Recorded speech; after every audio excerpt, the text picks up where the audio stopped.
Episode opening സീനിൽ ടാങ്കറും ആ ചുന്ദരി പെണ്ണും അവർ രണ്ടുപേരും ഫ്രാങ്കിയെ ലക്ഷ്യമിട്ട് അറ്റാക്ക് ചെയ്യാനായിട്ട് പാഞ്ഞെടുക്കും. അവർ ക്ലോസ് എത്തിയ അടുത്ത നിമിഷം നമ്മുടെ ഫ്രാങ്കി അവനാണെങ്കിൽ വെടിയുണ്ടയും മിസൈലൊക്കെ വിട്ട് അവറ്റകളെ രണ്ടുപേരെയും അറ്റാക്ക് ചെയ്യാണ്. ചുന്ദരി പെണ്ണിന്റെ കൺട്രോൾ പോയി അവളിപ്പോ ആ കണ്ടെയ്നറിൽ തൂങ്ങിക്കിടക്കും. അവൾ അവനോട് പറയും, നീ എന്തായി ചെയ്യണേ, കറക്റ്റായിട്ട് അവനെ ഫോക്കസ് ചെയ്ത് അറ്റാക്ക് ചെയ്യാൻ ശ്രമിക്ക്. ഇനി അറ്റാക്ക് ചെയ്യാൻ പറ്റുന്നില്ലെങ്കിൽ എങ്ങനെയെങ്കിലും സ്റ്റേബിൾ ആയിട്ട് നിൽക്ക്, ഞാനിവിടെ കുത്തി താഴേക്ക് വീണ് കിടക്കുകയാണ്. ഇങ്ങനെ പോയ നമ്മൾ രണ്ടുപേരും കടലിലേക്ക് ചെന്ന് പതിക്കും. കണ്ടെയ്നർ ആണെങ്കിൽ അത് കേട്ട് അവനെ സ്റ്റേബിൾ ആക്കാൻ ശ്രമിക്കും. പക്ഷെ അവനെ കൊണ്ടതാവില്ല. ഇവിടെ ഫ്രാങ്കി ആണെങ്കിൽ നിർത്താതെ ഷൂട്ട് ചെയ്ത് അവരെങ്ങനെയെങ്കിലും തകർക്കാനായിട്ട് ശ്രമിച്ചുകൊണ്ടേയിരിക്കും. ടാങ്കർ ആണെങ്കിൽ കഷ്ടപ്പെട്ട് എങ്ങനെയൊക്കെ സ്റ്റേബിൾ ആവും. ആ ഗ്യാപ്പില് നമ്മുടെ ചുന്ദരി പെണ്ണ് അവളുടെ വെപ്പൻ ഉപയോഗിച്ച് അച്ചറം പൊച്ചറം ഇപ്പൊ ഫ്രാങ്കിയെ ഷൂട്ട് ചെയ്ത് താഴെ ഇടുകയാണ്. ഫ്രാങ്കിക്കാണെങ്കിൽ ആ ബുള്ളറ്റിൽ നിന്ന് രക്ഷപ്പെടാനാവില്ല. ഇവിടെ ചുന്ദരി പെണ്ണ് അവൾ ഒരുപാട് ഷൂട്ട് ചെയ്ത ചാരിതാർത്ഥ്യത്തില് കൺട്രോൾ പോയി ഇപ്പൊ താഴേക്ക് വീഴാൻ തുടങ്ങും. അവിടുന്ന് അങ്ങനെ ബ്ലാക്ക് ഔട്ട് ചെയ്ത ലാബിലാണെങ്കിൽ ട്രഫാർഗറിലോ ഓൾമോസ്റ്റ് എല്ലാവരെയും ആ കണ്ടെയ്നറിൽ കയറ്റി കഴിഞ്ഞു. പക്ഷെ ലൂഫി ആണെങ്കിൽ ഇപ്പോഴും നമ്മുടെ ആൾക്കാർക്ക് വേണ്ടി വെയിറ്റ് ചെയ്ത് നിൽക്കുകയാണ്. ട്രഫാർഗറിലോ എല്ലാവർക്കും കോൺഫിഡൻസ് കൊടുക്കും. ആരും പേടിക്കേണ്ട ആവശ്യമില്ല, നമ്മൾ ഈ ഗേറ്റ് വഴി ഗേറ്റ് ആയിട്ട് ആ സാഡ് കപ്പലിലേക്കാണ് പോകുന്നത്. അതുകൊണ്ട് തന്നെ പോയിസൺ ഗ്യാസിൽ നിന്ന് രക്ഷപ്പെട്ട് നമുക്ക് ആ കപ്പലിലേക്ക് എത്താൻ പറ്റും. കപ്പലിൽ എത്തിക്കഴിഞ്ഞാൽ ഞൊടിയിടയിൽ നമുക്ക് ഇവിടുന്ന് രക്ഷപ്പെട്ടു പോവാം. പിന്നെ നമുക്ക് യാതൊരു പ്രശ്നങ്ങളും ഉണ്ടാവില്ല. ഇതാ സീസറിനാണെങ്കിൽ ബോധമൊന്നുമില്ല. അവൻ ആ കപ്പലിന്റെ ഒരു ഭാഗത്ത് ബോധം കെട്ട് കിടക്കുകയാണ്. ചുന്ദരി പെണ്ണും ടാങ്കറും ഒരു കപ്പലിലേക്ക് ഇറങ്ങി ഹാപ്പി ആയിട്ട് ഇപ്പൊ സീസറിനെ നോക്കും. പേടിക്കേണ്ട ആവശ്യമൊന്നുമില്ല, നമ്മൾ ആ വില്ലനെ ഷൂട്ട് ചെയ്ത് തകർത്തു. ഇനി ഒരേ ഒരു കാര്യം, നമ്മുടെ ബോസ് പറഞ്ഞതനുസരിച്ച് സീസറിനെ രക്ഷിച്ച് ഇവിടുന്ന് കൊണ്ടുപോകണം. അപ്പോഴായിരിക്കും മറ്റൊരു വമ്പൻ ട്വിസ്റ്റ്.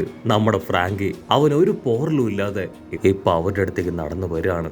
വന്ന ഫ്രാങ്കി ആണെങ്കിൽ ഇപ്പൊ മുകളിലേക്ക് എടുത്തു ചാടും. ഇനി എന്റെ ടേൺ ആണെന്ന് പറഞ്ഞ് ആദ്യം തന്നെ ചെയ്യുക ഒരു സ്റ്റീൽ ഉപയോഗിച്ച് അവനെ മുഴുവൻ കവർ ചെയ്യുക എന്നതാണ്. ഇവിടെ ചുന്ദരി പെണ്ണും ടാങ്കറും ഒരു സെക്കൻഡ് ഫ്രീസ് ആവും. കാരണം ഇത്ര അറ്റാക്ക് ചെയ്തിട്ടും ഫ്രാങ്കിക്ക് ഒരു പോറൽ പോലും പറ്റിയിട്ടില്ല. അവളാണെങ്കിൽ ഫ്രാങ്കിയുടെ പ്രാന്തൊക്കെ കണ്ട് തലയ്ക്ക് കൈ കൊടുക്കും. ഞങ്ങൾ ഷൂട്ട് ചെയ്തൊക്കെ കഴിഞ്ഞപ്പോഴാണോ നിന്റെ സ്റ്റീൽ പവർ ഉപയോഗിച്ച് നിന്നെ പ്രൊട്ടക്ട് ചെയ്യണേ, നീ ഇത്രയും മണ്ടനാണോ ചോദിച്ച് അവൾ കളിയാക്കും. അതിന് ഫ്രാങ്കി അവന്റെ ക്ഷമ നശിച്ച്, നീ എന്നെ മണ്ടനെന്ന് വിളിക്കുമല്ലേ, ഞാൻ ആരാണെന്ന് കാണിച്ചു തരാന്ന് പറഞ്ഞ് ഫ്രാങ്കി ആ ഷീൽഡ് എടുത്ത് അത് ബൂമറാൻ പോലെ അവൾക്ക് നേരെ കറക്കി എറിയും.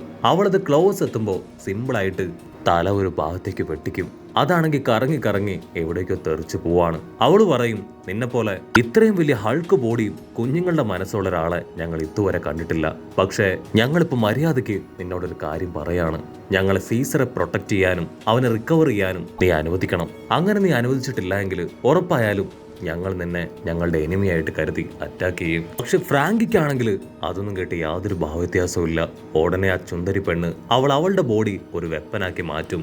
ടാങ്കർ അവളുടെ കാലെ തൂക്കിയെടുത്ത് അവൾ ഫ്രണ്ടിൽ വെച്ച് അങ്ങനെ കട്ടർ പോലെ കറക്കാനായിട്ട് തുടങ്ങും. ഫ്രാങ്കി ആണെങ്കിൽ നിലവിളിച്ചു പറയും, നിങ്ങൾ എന്തൊക്കെ ചെയ്തിട്ടും കാര്യമില്ല, 1000 സണ്ണി കപ്പൽ തകർക്കാൻ നിങ്ങൾ അനുവദിക്കില്ല എന്ന് പറഞ്ഞ് ഫ്രാങ്കി ആണെങ്കിൽ ഇപ്പൊ അവരെ തടയാണ്.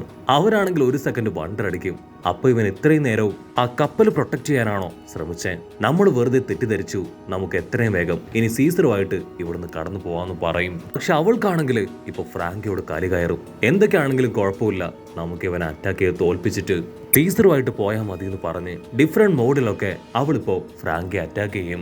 അവളാണെങ്കിൽ ഫ്രാങ്കിയെ ഞെട്ടിക്കും. ആ ഒരു ഇടിയില് വലിയൊരു പൊട്ടിത്തെറി ഉണ്ടാവുകയാണ്. ഈ ശബ്ദം കേട്ട് സീസറാണെങ്കിൽ പതിയെ കണ്ണു തുറന്ന് ചുറ്റും നോക്കും. അവിടെ എന്താ സംഭവിക്കണേന്ന് അവന് പിടികിട്ടില്ല.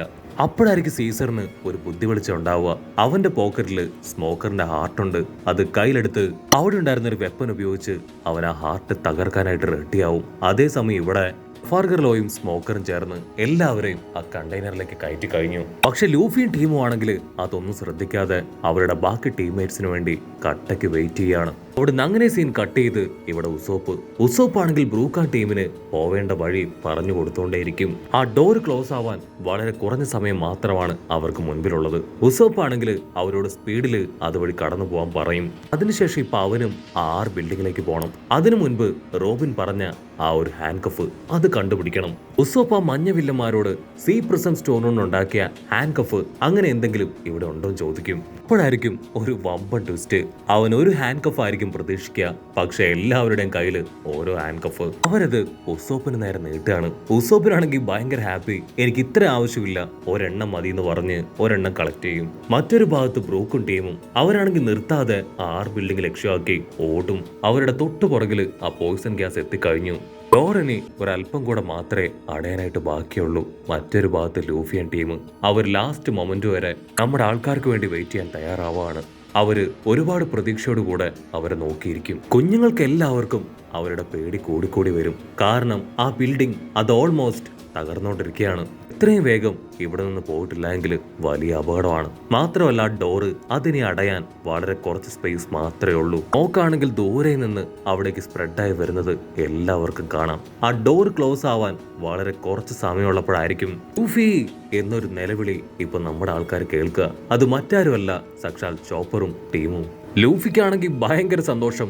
അവൻ റോക്കറ്റ് വിട്ട സന്തോഷത്തിൽ തുള്ളിച്ചാടും. ബാക്കിയുള്ളവരും ഇപ്പൊ അവരെല്ലാവരെയും കണ്ട് ഹാപ്പി ആയിട്ട് നിൽക്കുകയാണ്.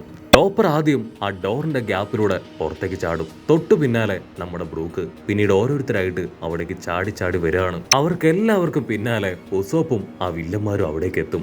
എല്ലാവരും ഇപ്പൊ പാഞ്ഞ് ആ സാഡ് കണ്ടെയ്നറിൽ ചാടിപ്പടച്ച് കയറുകയാണ്. ആ വില്ലന്മാര് ഉസോപ്പിനെ തള്ളിയിട്ട് ആദ്യം അതിലേക്ക് കയറും. ട്രഫാൽഗറിലോ ദേഷ്യപ്പെട്ട് പറയും, കമോൺ കമോൺ, എല്ലാവരും വേഗം കയറ്, ഇത് തകരുന്നതിന് മുൻപ് നമുക്ക് പുറത്തെത്തണം. ബ്രൂക്ക് ആണെങ്കിൽ ആ സാമുറായെ ഇപ്പോ മൊമന്റോസ്കിക്ക് കാണിച്ചു കൊടുക്കും. അവനാണെങ്കിൽ അവന്റെ പപ്പയുടെ ഇപ്പോഴത്തെ അവസ്ഥ കണ്ട് സഹിക്കാനാവില്ല. കട്ട് ചെയ്താ ഇപ്പൊ വില്ലൻ ജോക്കറിന് ഒരു കോൾ വരും. അവൻ ഹലോ ഹലോ എന്ന് പറയും. അപ്പൊ ഓപ്പോസിറ്റ് സൈഡിൽ നിന്ന് നമ്മുടെ മോണറ്റ്. അവൾ ഇപ്പോഴും ജീവിച്ചിരിക്കുന്നുവെന്ന് ഒരു സെക്കൻഡ് ജോക്കറിന് വിശ്വസിക്കാനായിട്ട് പറ്റില്ല. അവൻ ഷോക്കായിട്ട് അവളോട് സംസാരിക്കും. ജോക്കർ ആണെങ്കിൽ അവളോട് ഇപ്പൊ വെർഗോയെ കുറിച്ചും ട്രേസറിനെ കുറിച്ചും ചോദിക്കും. പക്ഷെ അവൾക്കാണെങ്കിൽ അവരെ കുറിച്ച് ഒന്നും അറിയില്ല. ജോക്കർ പറയും, ഒരു കാരണവശാലും അവരെ വെറുതെ വിടാൻ പാടില്ല. നിനക്ക് മാത്രമേ എന്തെങ്കിലും ചെയ്യാനായിട്ട് കഴിയൂ. ആ 3rd ലബോറട്ടറിയിൽ ഒരു വെപ്പൻ ഉണ്ട്. അതുപയോഗിച്ച് നീ അവരെ അറ്റാക്ക് ചെയ്യണം. ആ ഒരു വെപ്പൻ അത് നീ എനേബിൾ ചെയ്യുകയാണെങ്കിൽ 4 വർഷങ്ങൾക്ക് മുൻപ് സംഭവിച്ച ആ മാസ് ഡിസ്ട്രക്ഷൻ അതുണ്ടാവും. അതിൽ നിന്ന് രക്ഷപ്പെടാൻ സ്മോക്കറിന് മാത്രമേ പറ്റൂ. ബാക്കി ആരും അതിൽ നിന്ന് രക്ഷപ്പെടാൻ പോകുന്നില്ല എന്ന് പറയുമ്പോൾ ക്യാമറ അങ്ങനെ സൂം ഔട്ട് ചെയ്ത് കാണിക്കും. മോണറ്റ് പെണ്ണ് അവൾ ഓൾറെഡി ഇപ്പോൾ ഇരിക്കുന്നത് ആ വെപ്പന്റെ തൊട്ട് മുൻപിലാണ്. ഇവിടെ ലൂഫിയൻ ടീമും ആണെങ്കിൽ കണ്ടെയ്നറിൽ കയറി നല്ല സ്പീഡിൽ R66 ഡോർ ലക്ഷ്യമാക്കി പാഞ്ഞു വന്നുകൊണ്ടിരിക്കുകയാണ്. ഇവിടെ മോണറ്റ് ആണെങ്കിൽ മറ്റൊന്നും ചിന്തിക്കില്ല. ഞാനിതിന് ഓക്കെയാണ്, ഞാനിത് ചെയ്യാമെന്ന് പറയും. അവളും ഇപ്പോ ഈ മാസ് ഡിസ്ട്രക്ഷനിൽ മരിക്കാനായിട്ട് പോവുകയാണ്. ജോക്കർ പറയും, നീയാണ് യഥാർത്ഥ അസിസ്റ്റന്റ്. സ്വന്തം ജീവൻ പോലും ബലി കഴിച്ച് നീ ഇതിന് കൂട്ടു നിൽക്കുന്നു. നിന്റെ അത്രയും ഡെഡിക്കേറ്റഡ് ആയിട്ടുള്ള ആരെയും ഞാൻ കണ്ടിട്ടില്ല. നിനക്കിതിൽ അഭിമാനിക്കാം. അവൾ അവളുടെ 2 ചിറകുകളും മുകളിലേക്ക് ഉയർത്തി ആ ബസർ അമർത്താൻ റെഡിയാവും. അതേസമയം സീസർ ആണെങ്കിൽ ഒരു വെപ്പൻ എടുത്ത് സ്മോക്കറിന്റെ ഹാർട്ട് അത് വെട്ടി 2 ആക്കാനായിട്ട് കാത്തു നിൽക്കുകയാണ്. മറ്റൊരു ഭാഗത്ത് വെർഗോ അവന്റെ ബോഡി അത് വെട്ടി കഷ്ണങ്ങളാക്കിയതുകൊണ്ട് തന്നെ അവനും ഇപ്പൊ ഒന്നും ചെയ്യാൻ കഴിയില്ല. ഡോഫ്ലമിംഗോയ്ക്ക് ആണെങ്കിൽ ഭയങ്കര വിഷമമുണ്ട്. കാരണം അവന്റെ ടീംമേറ്റ്സിനെ 2 പേരെ അവന് നഷ്ടപ്പെടാൻ പോവാണ്.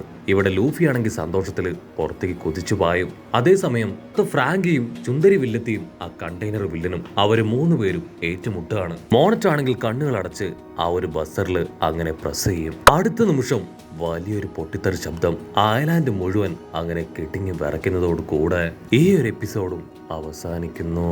എപ്പിസോഡ് ഇഷ്ടപ്പെടുകയാണെങ്കിൽ തീർച്ചയായിട്ടും ലൈക്ക് ചെയ്യാനും കമന്റ് ചെയ്യാനും ഷെയർ ചെയ്യാനും മറക്കല്ലേ. അടുത്തൊരു അടിപൊളി എപ്പിസോഡുമായിട്ട് കാണുന്നവരെ ഇറ്റ്സ് മീ വിത്ത് മല്ലു വെബിസോ.